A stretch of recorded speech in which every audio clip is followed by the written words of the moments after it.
এসআইআরটা আমার মতে, আপনি যদি আমায় জিজ্ঞেস করেন তাহলে আমার মতে এটা করানো দরকার। এই দুটো ঘটনা থেকেই বোঝা যায় যে ইলেকশন কমিশনটাকে ব্যবহার করার জন্য একদম পরিষ্কার করে নেওয়া হয়েছে। আমাকে আপনি বলুন, কেন যে 17-18টা যে ক্লজ আছে তার মধ্যে কেন এইটা থাকবে যে আপনি কোন ধর্মের তার একটা সার্টিফিকেট দিন।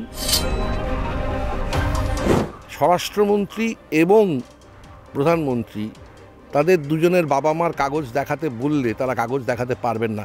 দে আর নট ইভেন ম্যারিড। এরকম অশিক্ষিত ভাবনার কোনো প্রকাশ করতে পারে কখনো? আবারও এক পর্বে আমরা উপস্থিত হয়েছি, তবে আজকের অতিথি অভিনেতা নাট্যকার চন্দন সেন। তার কাছে সরাসরি চলে যাব। এসআইআর নিয়ে বাংলায় দুটো ছবি দেখা যাচ্ছে। একদিকে রাজ্যের মুখ্যমন্ত্রী বলছেন একদম ভয় পাবেন না, আতঙ্কিত হবেন না, বৈধ ভোটারদের নাম যেন কোনোভাবেই বাদ না যায়। আর একদিকে এ রাজ্যেরই বিরোধী দল, এ বাংলারই মানুষ, তারা বেশ খানিকটা উচ্ছ্বাসিত, সেটা হচ্ছে ভারতীয় জনতা পার্টি। এই একই রাজ্যে দুটো মানুষের দুরকম ভূমিকা। বিরোধী দলনেতা তার একরকম ভূমিকা, যিনি রাজ্যের মুখ্যমন্ত্রী তার একটা ভূমিকা। কিন্তু আদতে প্রান্তিক মানুষের কথা তাহলে কে ভাববে? এখনও বামপন্থীরা ভাবছেন, দেখতে পাচ্ছি যা চোখের সামনে। তারা খুব সঠিক অর্থে তাঁরা বলছেন যে এসআইআর করাতেই হবে, এসআইআর বাধ্যতামূলক। কারণ 2002 সালে যখন এসআইআর হয়েছে তখন 28 না 24 লক্ষ লোক বাদ গিয়েছিল। তারপরেও কিন্তু বিরাট মেজরিটি নিয়ে তারা ফেরত আসে। এসআইআরটা আমার মতে, আপনি যদি আমায় জিজ্ঞেস করেন তাহলে আমার মতে এটা করানো দরকার, ভীষণভাবে দরকার। যারা যারা মারা গেছেন, যেমন এখন বিজেপি কি বলছে তাতে আমার কিচ্ছু যায় আসে না। তার কারণ রাহুল গান্ধী যখন এই হরিয়ানার 25 লাখ লোককে কীভাবে বাদ দেওয়া যায় তার যে ছকটা, এবং সেটা হচ্ছে কিন্তু লোকাল লেভেলে নয়। এটা যদি লোকাল লেভেলে হতো আমি এটা মানে বুঝতে পারতাম। এটা একদম সেন্ট্রাল থেকে হচ্ছে, মানে হচ্ছে বলেই আপনি ভাবুন যে 2 বছর আগে একটা আইন পাশ করতে হয়েছে যে কোনো ইলেকশন কমিশনের যারা থাকবেন তাদের বিরুদ্ধে কোনো রকম কোনো মামলা করা যাবে না।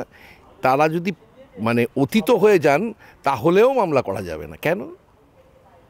কেন ইলেকশন কমিশনের যে মানে আদতে নীতি ছিল যে election commissioner, chief justice of India এবং প্রধান বিরোধী দলের প্রধান, এরা 3 জনের একটা কমিটি হবে, সেই কমিটিটাকে বাতিল করলো কেন? এই দুটো ঘটনা থেকেই বোঝা যায় যে ইলেকশন কমিশনটাকে ব্যবহার করার জন্য একদম পরিষ্কার করে নেওয়া হয়েছে। এবং তার প্রমাণ এখন রাহুল গান্ধীর হাত ধরে আমরা পরিষ্কার দেখতে পাচ্ছি। আমাকে আপনি বলুন, কেন যে 17-18টা যে ক্লজ আছে তার মধ্যে কেন এইটা থাকবে যে আপনি কোন ধর্মের তার একটা সার্টিফিকেট দিন। এটা কেন থাকে? জনগণনা তো ওনার দায়িত্ব নয়, একদমই দায়িত্ব নয় ওনার। তার জন্য অনেক সংস্থা আছে আমাদের ভারতবর্ষে। এটা অত্যন্ত উদ্দেশ্য প্রণোদিত, সেটা বোঝা যাচ্ছে। কিন্তু এসআইআর হওয়া দরকার। এবার আমার প্রশ্ন, এই সদ্য যে উত্তরবঙ্গে ভয়াবহ বন্যা হলো তাতে যে সমস্ত ভেসে চলে গেল, তখন তো কাগজপত্রও ভেসে গেছে। তাদেরকে কিভাবে প্রমাণ করবেন যে এরা বাংলাদেশি? বিভিন্ন রকমের দুর্ঘটনা ঘটছে, সেই দুর্ঘটনায় মানুষ মানে প্রাণ বাঁচাতে ব্যস্ত হচ্ছে। সেখানে তারা তখনই কি কাগজ আছে সেটা তারা সেটা নিয়ে ব্যস্ত থাকবেন না আগে প্রাণটা বাঁচাবেন? তাদের আপনি কিভাবে, আমাদের যে প্রত্যন্ত প্রান্তে যে সমস্ত আদিবাসীরা আছেন তারা তো জানেন 3000 বছর ধরে এখানে আছি, এরা বলতেও পারবে না কপুরুষের আমি এখানে আছি। তাদের আপনি কি করে বোঝাবেন? এবং তাদের আপনি শিক্ষার ব্যবস্থাও বামফ্রন্টের সময় যাওয়া বা হয়েছিল, তারপরে তো এখন 8000-এর ওপর 8200টা স্কুল বন্ধ হয়ে গেছে। তারপরে তাদেরকে কি করে বোঝাবেন? তারা কি করে জানবে কি হচ্ছে না হচ্ছে, কিভাবে হচ্ছে? এটা রাজনৈতিক দলগুলোর কাজ তাদের সাহায্য করা, করছেও, করার চেষ্টাও করছে, কিন্তু কাগজ নেই। আমি দায়িত্ব নিয়ে বলতে পারি স্বরাষ্ট্রমন্ত্রী এবং প্রধানমন্ত্রী তাদের দুজনের বাবা মার কাগজ দেখাতে বললে তারা কাগজ দেখাতে পারবেন না। দে আর নট ইভেন ম্যারেড, আমি বলে দেবো। তার কারণ তার কাগজ নেই, তা তো নয়। অবশ্যই তারা ওদেরই সন্তান। ওই প্রজন্মের যত মানুষ আছেন এবং তাদের যে সন্তানাদি আছে তারা প্রত্যেকে বিবাহিত। সেটা সামাজিক বিবাহ করেছেন, আইনি বিবাহ সেই সময়ের কথা ভাবা যায়নি, ভাবা হতোও না। আপনি ভেবে দেখুন না, জন্মের একটা পরিচয়পত্র আপনার হাতে থাকতে হবে। কবে থেকে এসছে এটা ভারতবর্ষের বুকে আমাকে বলুক। ওই প্রজন্ম, মানে আমি বলতে চাইছি হচ্ছে যে সমস্ত 60, 70, 80, 90 এই সময়টা অনেকেই বাড়িতেও তো জন্মগ্রহণ। হ্যাঁ, আপনি কি করে দেবেন? এটা অত্যন্ত রাজনৈতিক উদ্দেশ্য প্রণোদিতভাবে করা হচ্ছে, অত্যন্ত রাজনৈতিক উদ্দেশ্য প্রণোদিতভাবে।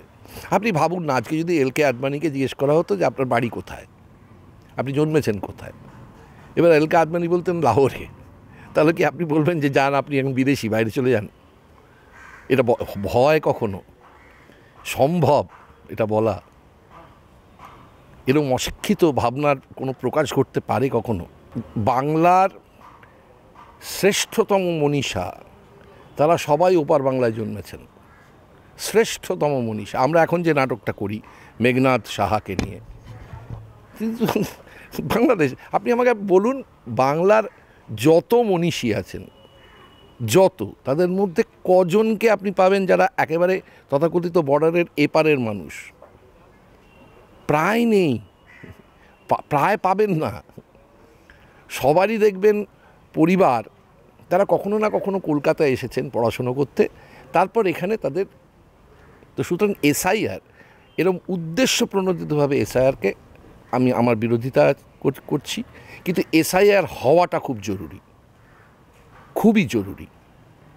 আপনি বিরোধিতা করছেন, আবার বলছেন এটা হওয়া জরুরি না, এইভাবে করাটা আমি অস্বীকার করছি। তা নাহলে আজকে তা নাহলে সুপ্রিম কোর্ট যেতে হতো না যে আধারকে তোমাকে ব্যাংকের সঙ্গে লিঙ্ক করতে হবে, তোমার এমনকি সম্পত্তি কিনতে গেলে লিঙ্ক করতে হবে, চাকরিতে দেখাতে হবে, তাহলে সেটা কেন তোমার পরিচয়পত্র নয়? 3,500 কোটি টাকা খরচা হয়েছে ওইটা করার জন্য। একটা দেশের মানে সরকার এই ঘটনাটা ঘটানোর জন্য, একটা পরিচয়পত্র দেওয়ার জন্য যে তুমি এদেশের নাগরিক, তোমার একটা ইউনিক নাম্বার আছে যেটাতে আমি কম্পিউটারে টাইপ করলে এক্ষুনি তোমার সব বেরিয়ে আসবে, যে তুমি কত সাল অবধি বাড়ি ভাড়া দিয়েছো, ট্যাক্স দিয়েছো, তুমি কোথায় চাকরি করো, তুমি কি কাজ করো, সব বেরিয়ে যাবে। সেইটাকে নাকচ করছো। আমি বলছি উদ্দেশ্য প্রণোদিতভাবে যেটা ঘটছে সেটাতে আমি অস্বীকার করছি, মানে সেটাতে আমি বিরোধিতা করছি। আপনি আমাকে বলুন না, মতুয়াদের এখন শুনতে পাচ্ছি শান্তনু ঠাকুর তিনি 200 টাকা দিয়ে একটা দিচ্ছেন, একটা সার্টিফিকেট দিচ্ছেন, যেটা তখন দেওয়া হবে না। মানে এখন বিএলও বাড়িতে গেলে সেই সার্টিফিকেটটা দেখালে কোনো মানে নেই। কি হচ্ছে এটা?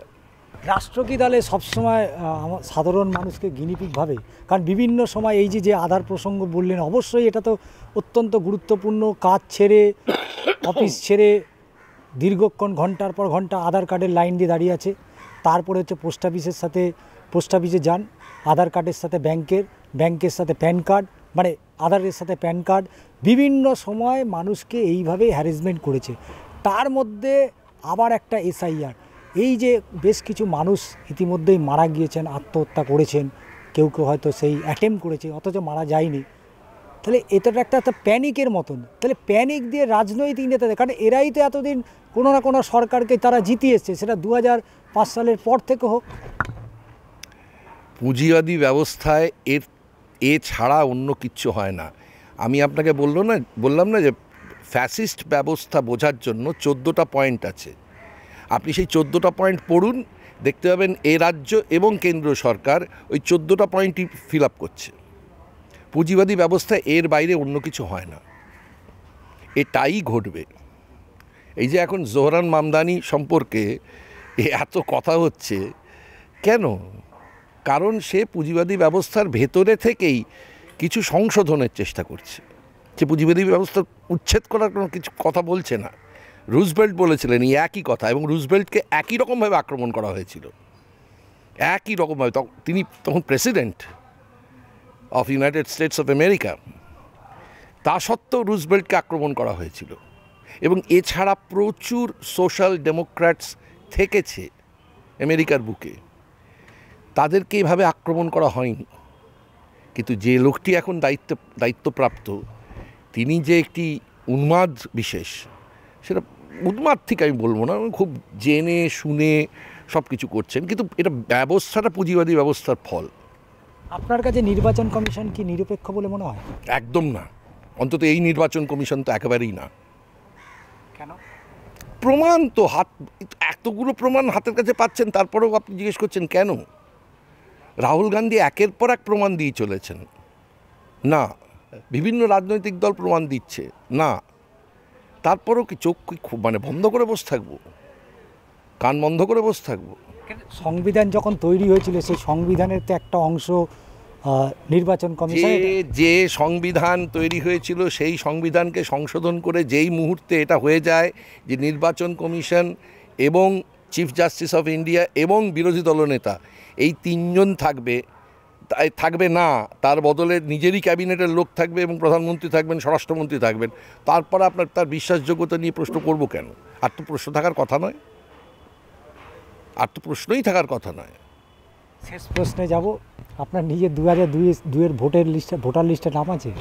আমার মনে নেই, আমি খুব কম সময় আমার এই আঙুলটাকে কলঙ্কিত হতে দিয়েছি, এইটুকু বলতে পারি। হ্যাঁ ছিল, ভোটার কার্ড তো ছিলই, অনেক কাল খুঁজে দেখেছেন? হ্যাঁ, এখন তো আপনার বাড়িতেও নিশ্চয়ই বিএলও আসবে। আমার একটা পাসপোর্ট আছে, আমি ভোট দিতে গেলে পাসপোর্ট নিয়ে যাব। আমার আধার কার্ড আছে, সেটা নিয়ে যাব। কিন্তু আমি খুব কম সময়, আমি তো বলছি বামফ্রন্টের সময় থেকে এই আঙুলকে কলঙ্কিত হতে দিইনি প্রায়। তারপরে আপনার কথা হচ্ছে বামপন্থীরা যেটা এই মুহূর্তে তারা যেভাবে এগোচ্ছে এসআইআর প্রসঙ্গে, বাকি রাজনৈতিক দলগুলো মূলত নিজেদের ফায়দা তোলার জন্য, অর্থাৎ সুবিধাবাদীর দিকে। বাকি রাজনৈতিক দলের মধ্যে কিন্তু আমি কংগ্রেসকে ফেলবো না। কেন? কারণ কংগ্রেসই তো প্রমাণ করে দিচ্ছে যে কিভাবে ঘটছে। এইগুলো করতে গেলে যে পরিমাণ পরিশ্রম করতে হয়, যে পরিমাণ নেটওয়ার্ক তৈরি করতে হয়, সেটা করছে তো ওরা, দায়িত্ব নিয়ে করছে, দেশের মানুষের সামনে দায়িত্ব নিয়ে করছেন। আমি সিপিআইএমএলকে ফেলবো না, এরা দায়িত্ব নিয়ে করছেন। মানে সিপিআইএমএল তো বামপন্থী দল, ঠিক আছে, আমি এদের ফেলবো না এর মধ্যে। এর বাইরে আপনি বলুন এই বিজেপি, তৃণমূল, এরা মানে একেবারেই চাইছে যাতে কিছুই না প্রকাশিত হোক। যদি তাই হয় তাহলে আপনার কথা অবশ্যই বলতে হয়, তাহলে এই যে মুখ্যমন্ত্রী এই যে এত হাজার মানুষ নিয়ে রেড রোড থেকে একেবারে জোড়াসাঁকো পর্যন্ত মিছিল করলেন, এই প্রান্তিক মানুষগুলোর কথা ভেবেই তো তিনি এই মিছিলটা করলেন এবং বারবার তারা বিভিন্ন জায়গায় ক্যাম্পও। আমি দেখব বানারহাটার মানুষদের পাশে মুখ্যমন্ত্রী কিভাবে দাঁড়ান, এবার আমার দেখার দরকার সেখানে। গোটা জলদাপাড়া চত্বর তাদের সেই সমস্ত মানুষদের পাশে কিভাবে দাঁড়ান যেখানে মানুষে এখনও বাঁধের ওপর রয়েছে। সুন্দরবনের মানুষদের পাশে কি করে দাঁড়ান উনি দাঁড়ান, আমি সাধুবাদ দেব। উনি তাদের রক্ষা করুন, আমি সাধুবাদ দেব যে হ্যাঁ এই মানুষটি আজকে পশ্চিম মেদিনীপুরের মানুষের পাশে উনি গিয়ে দাঁড়ান, বাঁকুড়ার প্রান্তিক মানুষদের পাশে উনি গিয়ে দাঁড়ান। যখন মানে ওনার দরকার ছিল 2007-08, তখন ঘন ঘন জঙ্গলমহলে যেতেন, এখন ঘন ঘন দার্জিলিং ছোটেন কেন? সেই মানুষগুলোর জন্য। কোন মানুষগুলোর জন্য আমাকে সেইটা বলুন। মিরিকের মানুষগুলোর পাশে গিয়ে উনি দাঁড়ান বা ওনার রাজনৈতিক দল দাঁড়াক, লড়ে যাক যে আমরা প্রমাণ দিচ্ছি এই লোকটি এই দেশেরই মানুষ এবং এইখানেই এই বাড়িতেই থাকতো। এই তো দেখতে পেয়েছেন জিরো বলে যে ঘটনাটা ঘটে ইলেকশন কমিশনে, সেই জিরো নাম্বারের বাড়ি, সেটা একটা 4 কাঠা জমির ওপর 3 তলা বাড়ি। একটা বাড়িতে 500টা লোক থাকছে, একজন মহিলার ছবি দেওয়া হচ্ছে, যে মহিলা ছবিটা হচ্ছে ব্রাজিলিয়ান মডেলের, এবং তার 22টা কনস্টিটিউয়েন্সিতে সে গিয়ে ভোট দিচ্ছে, উত্তরপ্রদেশে ভোট দিচ্ছে, আবার এখানে এসেও ভোট দিচ্ছে।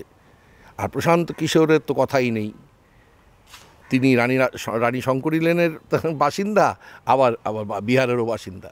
এ শহরে, কলকাতা শহরে তো আপনার দীর্ঘদিনের বাস। জন্ম না, আমি পিওর ক্যালকেশিয়ান। আচ্ছা, গুলশান কলোনির নাম শুনেছেন? না, কোথায় বলুন? বাইপাসের ধারে। না, শুনিনি।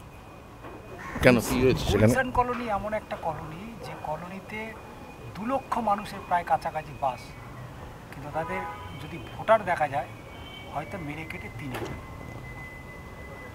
তো সেটা এই জন্যই তো বলছি এসআইআর দরকার। তাদেরকে পাঠানো সম্ভব? আমি জানি না, সেটা তো মানে সরকারের ব্যাপার, তাদেরকে ঠেলে পাঠাবেন না এখানেই রেখে দেবেন। দেখুন, অ্যাক্রস ইন্ডিয়ার যত দল আছে, ভারতের যত দল আছে, অ্যাক্রস দ্য পার্টি লাইন কেউ ফেয়ার অ্যান্ড ফ্রি ইলেকশন করতে চায় না, কেউ চায় না। 26-এর ভোটে কি হবে জানি না, কিন্তু আমি যদি মদন মিত্রর কথাকে বিশ্বাস করি, মদন মিত্র যখন বলেন যে সাদা কাগজে বলছি লিখে রাখুন, আমরা সরকার করব, সরকার আমরাই করব, কিন্তু 15-16টা সিট পাবে সিপিআইএম। এতদিনের অভিজ্ঞ রাজনীতিবিদ তিনি যখন এই কথাটা বলেন, তখন আমি মনে মনে ভাবি যে 15-16টা না হয়ে যদি 5টাও হয়, ক্ষতি কি না, দরকার। কারণ আমরা পঞ্চায়েতের সময় দেখেছি ব্যালট বক্স চিবিয়ে খাচ্ছে, পুকুরে ফেলে দিচ্ছে, যে কারণের জন্য সারা বিশ্ব জুড়ে আজকে ইভিএম মেশিন ফেলে দিয়েছে। সভ্য জগৎ ইভিএম মেশিন আর ব্যবহার করে না, ইভিএম মেশিন ব্যবহার করে না। ইলন মাস্ক নিজে বসে বলে দেখিয়ে দিয়েছে এটাকে হ্যাক করা কী করে সম্ভব। সারা বিশ্ব দেখেছে, ইলন মাস্ক দেখিয়ে দিচ্ছে কী করে হ্যাক করা যায়। আর ভারতবর্ষের বুকে অসাধারণ সব হ্যাকার আছেন। তো সুতরাং মানে ওই একজন মারাঠি নেতা বলেছিলেন না যে আমি বিজেপিকে খুব পছন্দ করি, কারণ ওদের কোনো পতাকা টতাকার দরকার লাগে না, আপনি যেখানেই ভোট দিন না কেন ওটা বিজেপির ঘরে গিয়ে ঢুকবে। বহু লোক প্রমাণ করে দিয়েছে। আমরা কথা বলছিলাম অভিনেতা চন্দন সেনের সাথে রাজনীতি এবং রাজনীতির বাইরে। তিনি একেবারে খোলাখুলি স্পষ্টত জানালেন এসআইআরটা অবশ্যই প্রয়োজনীয়তা রয়েছে, এসআইআর হওয়ার দরকার রয়েছে, কিন্তু তারই মাঝে আরও একটা গুরুত্বপূর্ণ তিনি যেটা বলে গেলেন সেটা অবশ্যই তার মুখ থেকে শুনবেন। আজ এই পর্যন্তই, আবারও কোনো নতুন এপিসোডে দেখা হচ্ছে।